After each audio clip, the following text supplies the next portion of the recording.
Hi,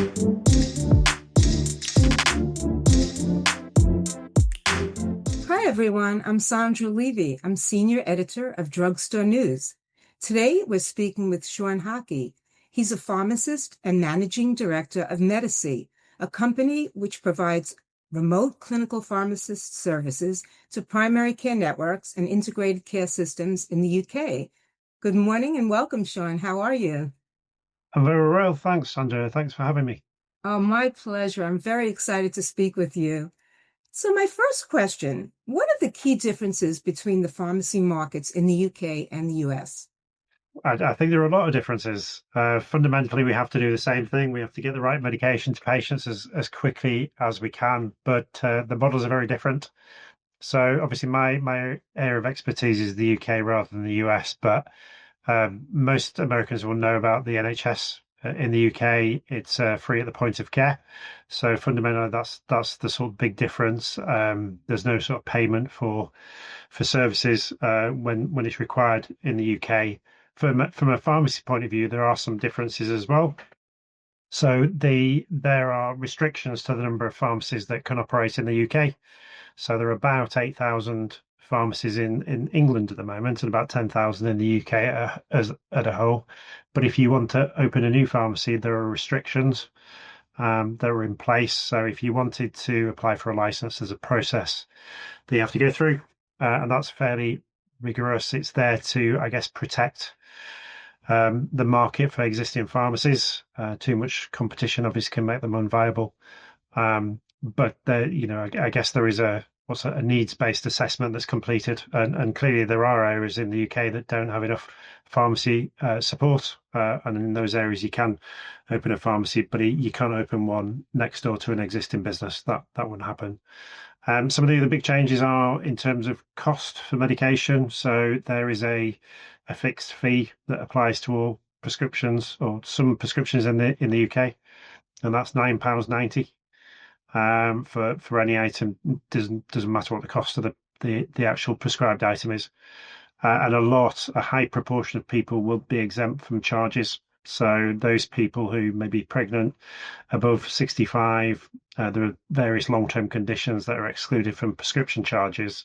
And actually in the UK, in Scotland and Wales, you don't pay any prescription charge at all. It's only in England where you pay the £9.90. So there are some fundamental differences. In terms of the role that Medacy perform and that my team perform, it's a little different, I think, to what happens in the UK. So we've been working with what we would call a GP practice, which is an individual practice which may have a single general practitioner. It may have a big group of general practitioners. And we also work at what's called a primary care network level. So that's groupings of GP practices, usually 8 of these practices looking after roughly 50,000 patients.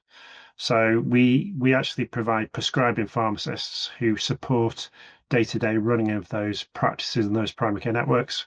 So our prescribing pharmacists can prescribe anything other than diamorphine and cocaine in theory, but in practice they should always only prescribe things that they're confident and competent to prescribe. So it's not about diagnosis per se, it's more about ensuring that people get the most from the medication and making sure that medics, general practitioners, are not spending a lot of time on medication-related tasks. Those are things that my team are trained to do and pharmacists are trained to do in general in the UK. And that frees the GP to do the things only they can do, which is, supporting complex patients, doing the diagnosis side of things, referral to specialist centres. So I'm not sure if that kind of thing is happening in the UK, in the US, sorry, but in the UK, it's something that's developed a lot over the last 10 years. Yeah, some of those things are happening in the US, as far as trying to free up doctors and pharmacists. But the problem is, historically, some of the physicians have been hesitant, to fully embrace pharmacists because they feel like, there are concerns over overlapping roles. So how do you actually approach building trust and demonstrate the unique value of pharmacists, what they bring to a collaborative care model? I think the reality is doctors and pharmacists have always been in competition throughout history, and sometimes it's more on the doctor side, somebody more on the pharmacist side. I think it's relatively straightforward. I'm not there to diagnose. I'm there to help people make the most of the medication. So I just separate those two things off. If it's about diagnosis, if it's about somebody who's acutely unwell, then that's the doctor's role. For me, anything that's medication related falls within my remit. And in the UK, generally, doctors are very happy for us to do that. They're more than happy for pharmacists to take accountability for supporting patients, not only for supply of medication, which we would call a community pharmacy, one that's on the high street, for instance. Their predominant role is supply of medication, with some clinical elements to it as well. Whereas what we do is very much about clinically supporting that patient to make the most of their medication with fewest adverse effects. So it's an ongoing service that we provide. Patients don't have their hypertension fixed, their diabetes fixed, and what we need to do is have an ongoing care model that adapts to the needs of the individual patient within the remit of what we can do within the NHS. Well, that's exciting. So can you describe some of the partnerships that Medacy has formed with physician groups? And I know you touched a little bit upon it just now, but how are the pharmacists working on a day-to-day basis to improve patient care? In terms of the contract, we contract with either individual GP practices or we contract with primary care networks. And right at the start of the process, my job is to work with the client to understand their needs. Essentially, all GP practice, all doctors have to do the same thing, but within their clinic, they will be in a different place. They'll have a different skill set in terms of the staff. The nature of the patients can differ wildly, and the needs of those patients can differ massively. And what I need to do right at the start is understand the needs, understand where they're struggling, whether it's about acute prescribing acute medication, whether it's about a particular long-term condition they're struggling to support. And then my job is to design a service around that. So we will agree with the client the services that we're going to provide. More often than not, they follow a similar pattern. It's about doing medication reviews and changing medication where required. It's about taking opportunities to deprescribe, especially for patients who are frail, trying to reduce those medications that can increase risk of falls and hospital admissions. It's about processing acute requests for patients who maybe not have a repeat medication but need it every once in a while. It's processing those. It's supporting patients with for me, for example, I do a lot of work supporting asthmatic patients or COPD patients because that's a particular passion of mine. But the needs, and I guess for my company's job is to try and match the right pharmacist to the right practice. The best services we have is where you have a need within a practice and a pharmacist with a particular expertise, and putting those two things together means that the pharmacist enjoys it and the doctor gets maximum benefit out of that service. But it evolves over time. You can tackle a particular problem.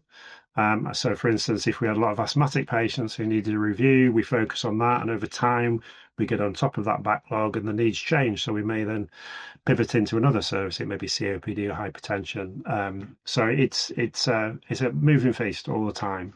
But it keeps us on our toes. It keeps us interested. It means that the pharmacists are stimulated. They have a variety of work. They're not just doing the same thing every day.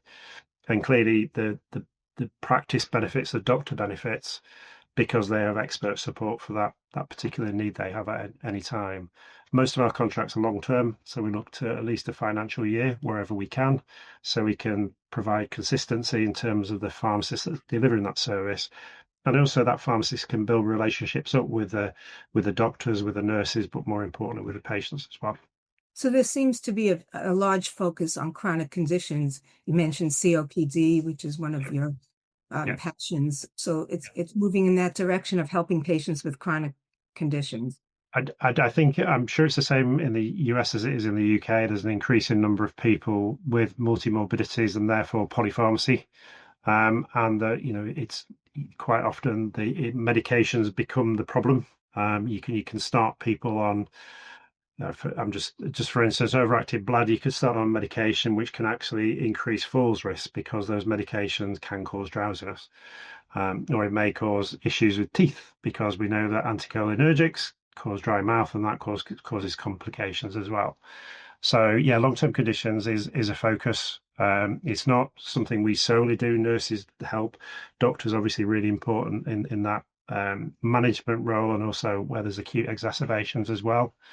But we can play, pharmacists play a big role for those patients who are diagnosed and who have that burden of long-term conditions. Well, that's excellent. So my last question, we're hearing a lot about remote care in the US. How is it working in the UK? What are some of the challenges and opportunities going forth that you can share? The remote model we have actually been doing for about 10 years. So this is well before COVID. And it was because there are certain areas in the UK that really struggle to recruit and retain healthcare professionals. So for us you probably don't know these areas, Cumbria and Cornwall, the extremities of the country, there's a lot of green open space and not a lot of people.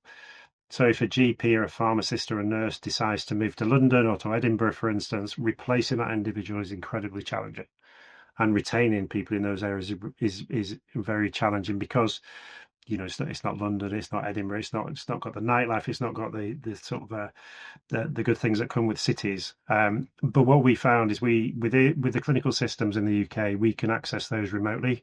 So we've worked with the system suppliers, and we have an in-house team as well that can set up laptops to access those systems, securely. We have all the sort of VPN connections to ensure that that security is at the forefront of everything we do, and we have a smart card system. So it's individual to each practitioner and their role, and it has their prescribing rights on there. So when I put my card in the machine, I can prescribe, whereas somebody who hasn't got that qualification can't prescribe because they're not given authority to do that. But essentially, I see it as my superpower that I could have a practice 400 miles away at Land's End. They lose a pharmacist, and in theory, I could switch on support the next day. It's not just a theoretical one. That we actually do support the practice at Land's End. And we did switch the support on the next day because essentially what you need is the sort of kit in terms of the laptop, you need the smart card, you need the VPN connection, you need the permission from the practice and very good broadband connection. So if you have all those things together, in practice you can switch on support very quickly. Whereas if that practice lost their farm and needed somebody to come in, it may take them 6 months to recruit somebody who would then physically have to move their family to that place to deliver that service. So I very much see that as our sort of superpower. It very rarely happens that it happens the next day, but it can be done much quicker than sort of moving somebody into the area to provide in practice support. That's fascinating. And you said everything's evolving, and Mm. same in the US. So I really appreciate your insights, and I'm going to hold you to coming back and sharing more insights as things evolve because it's really, really exciting. Thank you very much. Thank you. Thank you.